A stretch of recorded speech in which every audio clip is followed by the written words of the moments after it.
मछुआरों को आवास नहीं देना चाहती, प्रधानमंत्री किसान सम्मान निधि का लाभ किसानों को नहीं देना चाहती है, और तो और यहां पर वो रेलवे लाइन नहीं बिछने देती है, यहां पर हाईवे नहीं बनने देना चाहती है, AIIMS, IIM, IIT, medical college इसका निर्माण नहीं होने देना चाहती है।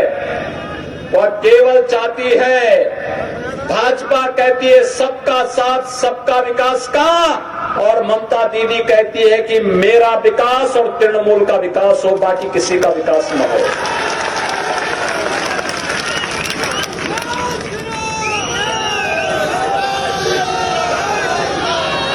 भाइयों बहनों,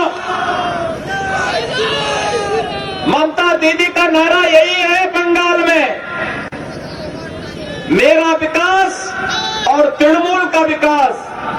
भाजपा का नारा है सबका साथ सबका विकास का, और भाजपा इसीलिए तो कह रही है कि भाजपा को बंगाल के अंदर मौका दीजिए। भारतीय जनता पार्टी घुसपैठ की समस्या का समाधान करके रख देगी, घुसपैठ बंगाल के अंदर नहीं होने देगी।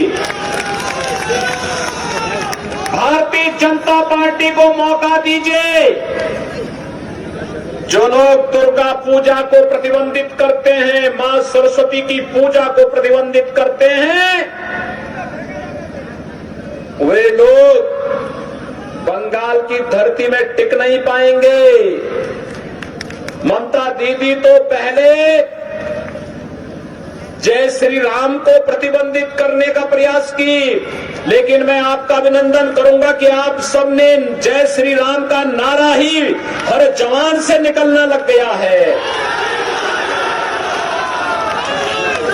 मैं हर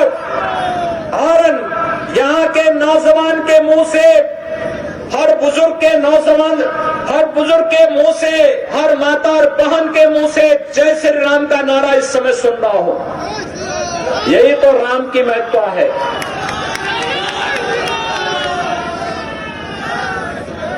हमने कभी भी इसमें भेद नहीं किया, और राम तो सबके हैं, लेकिन दीदी कहती है कि राम का नारा क्यों लगेगा, जय श्री राम के नारे क्यों लगेंगे। पता नहीं दीदी को तो अब भगवा से भी बैर हो गया है। अब कहती है दीदी कि मुझे भगवा से चिढ़ है, मैं इसको देखना नहीं चाहती हूं। आपको याद होगा ये भगवा तो भारतीय संस्कृति की प्रतीक है, भारत की सनातन धर्म की प्रतीक है, भारत के आन मान शान का प्रतीक हमारा जो तिरंगा है, उस तिरंगा में जो सबसे ऊपर की पट्टी है वो केसरिया है, वह भगवा कलर का प्रतीक है।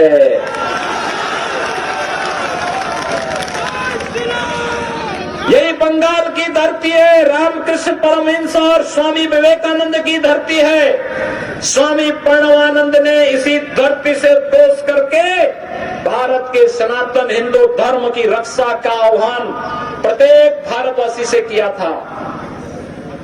और भाइयों बहनों, यही बंगाल की धरती है। आज ममता दीदी पहले जय श्री राम पे रोक लगाती है, फिर भगवा कपड़े से चिढ़ती है, और अब तो कहती है कि दुर्गा पूजा भी नहीं होने देंगे। मुझे याद है 2 वर्ष पहले उन्होंने दुर्गा पूजा को रोकने का प्रयास किया था। उत्तर प्रदेश में भी एक साथ दुर्गा पूजा की अष्टमी की तिथि और मुहर्रम की तिथि पड़ी थी। उत्तर प्रदेश में मैंने इस बारे में कहा था, मैंने कहा दुर्गा पूजा होगी और दुर्गा पूजा को रोकेंगे नहीं। जगह जगह दुर्गा जी के पंडाल लगाए गए, पूजा हर जगह हुई थी। और फिर कोलकाता हाई कोर्ट को कहना पड़ा था कि अगर उत्तर प्रदेश में दुर्गा पूजा हो सकती है तो बंगाल में क्यों नहीं हो सकती है।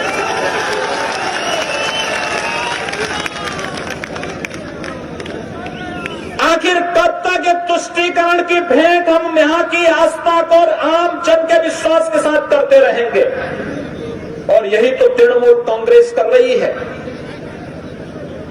भाइयों बहनों, बंगाल की धरती पर पैदा हुए थे डॉक्टर श्यामा प्रसाद मुखर्जी। डॉक्टर श्यामा प्रसाद मुखर्जी सबसे कम उम्र में कोलकाता विश्वविद्यालय के वाइस चांसलर बने थे और उन्होंने अंग्रेजों की उस कुटिलता को बेनकाब किया था जिसमें बांग्लादेश बनाते समय हिंदू बाहुल्य क्षेत्रों को भी बांग्लादेश में मिलाने की जो कांग्रेस की कुत्सित चेष्टा थी उसको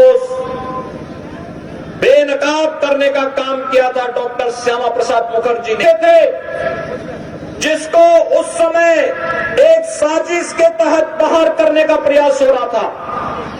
लेकिन भाइयों बहनों, जब कश्मीर के अंदर कांग्रेस की कुत्सित चेष्टा के कारण संविधान में धारा 370 जोड़ी गई तो धारा 370 को हटाने के लिए किसी ने आंदोलन किया था। वैसी बंगाल की धरती पर पैदा होने हुए डॉक्टर श्यामा प्रसाद मुखर्जी ने उस समय नारा दिया था, एक देश में दो प्रधान, दो निशान, दो विधान नहीं चलेंगे का नारा दिया था। और आज डॉक्टर श्यामा प्रसाद मुखर्जी के सपने को साकार किया है देश के यशस्वी प्रधानमंत्री श्री नरेंद्र मोदी जी ने, देश के गृह मंत्री श्री अमित शाह जी ने, जिन्होंने कश्मीर में धारा 370 को हमेशा के लिए समाप्त कर दिया। आज अगर मेदिनीपुर का नागरिक जम्मू कश्मीर में जमीन खरीदना चाहेगा, प्रधानमंत्री मोदी जी ने आपको यह अधिकार दे दिया है कि आप जम्मू कश्मीर में जाकर के भी अपने लिए जमीन खरीद सकते हैं। हमारे लिए एक भारत श्रेष्ठ भारत और भारत का प्रत्येक नागरिक भारत माता का सपूत है। हम उसके साथ कोई भेदभाव नहीं कर सकते हैं, कोई भेदभाव नहीं कर सकते हैं। 500 वर्षों से कांग्रेस की कुटिल नीति के कारण अयोध्या में राम मंदिर के लिए हिंदू जनमानस जिस आस के साथ संघर्ष करता था उसको कांग्रेस और उसके सहयोगी दल पूरा नहीं होने देते थे। आज आपने देखा होगा, प्रधानमंत्री मोदी जी बने, सभी बाधाओं को दूर कर दिया गया।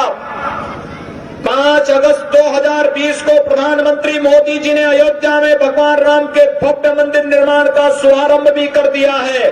अयोध्या में भगवान राम का भव्य मंदिर निर्माण कार्य आज युद्ध स्तर पर आगे चल रहा है। भाइयों बहनों, अयोध्या में भगवान राम का मंदिर भारत की सनातन आस्था का प्रतीक है, भारत का राष्ट्र मंदिर है। देश और दुनिया का हर श्रद्धालु जब अयोध्या में आएगा भगवान राम का तो दर्शन करेगा ही, साथ साथ अयोध्या में भारत सेवाश्रम संघ, रामकृष्ण मठ और साथ साथ चैतन्य महाप्रभु के भी दर्शन आपको अयोध्या जी में भी उसी प्रकार से होंगे जैसे बंगाल की धरती पर होते हुए दिखाई देते हैं। हमने तो कोई भेदभाव नहीं किया।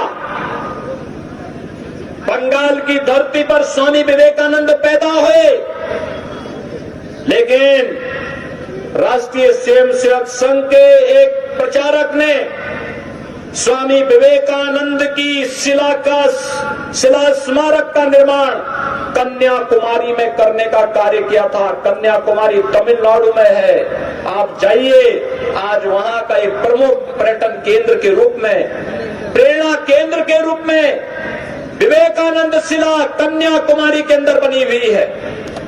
हमने तो पूरे देश को जोड़ने का कार्य किया है और ये चुनाव हमारे लिए केवल सत्ता परिवर्तन का माध्यम नहीं है, ये चुनाव हमारे लिए बंगाल के नौजवानों को रोजगार देने का माध्यम बनेगा। ये चुनाव हमारे लिए यहाँ के हर नागरिक के जीवन में खुशहाली लाने का माध्यम बनेगा, किसानों के जीवन में खुशहाली लाने का, महिलाओं के जीवन में खुशहाली लाने का और बंगाल को सोनार बंगाल की प्रधानमंत्री मोदी जी की परिकल्पना को साकार करने के लिए यह चुनाव हमारे लिए एक महत्वपूर्ण चुनाव है। बंगाल की अस्मिता, बंगाल के समृद्ध बंगाल के रूप में, सोनार बंगाल के रूप में बंगाल को आगे बढ़ाने का एक अभियान है और उस अभियान में आप सबको सहभागी बनाने के लिए आज हम सब आपके बीच में आए हैं। मैं आप सबसे अपील करूंगा, भारतीय जनता पार्टी ने श्री शिवाराम दास को अपना प्रत्याशी बनाया है। भाइयों बहनों, श्री शिवाराम दास के समर्थन में आप सभी लोग हैं, सभी लोग हैं। शिवाराम दास को सभी समर्थन करेंगे। दोनों हाथ उठाकर मेरे साथ बोलेंगे, दोनों हाथ जहां तक मेरी आवाज जा रही है, पीछे भी जहां तक मेरी आवाज जा रही है, सभी लोग मेरे साथ बोलेंगे जय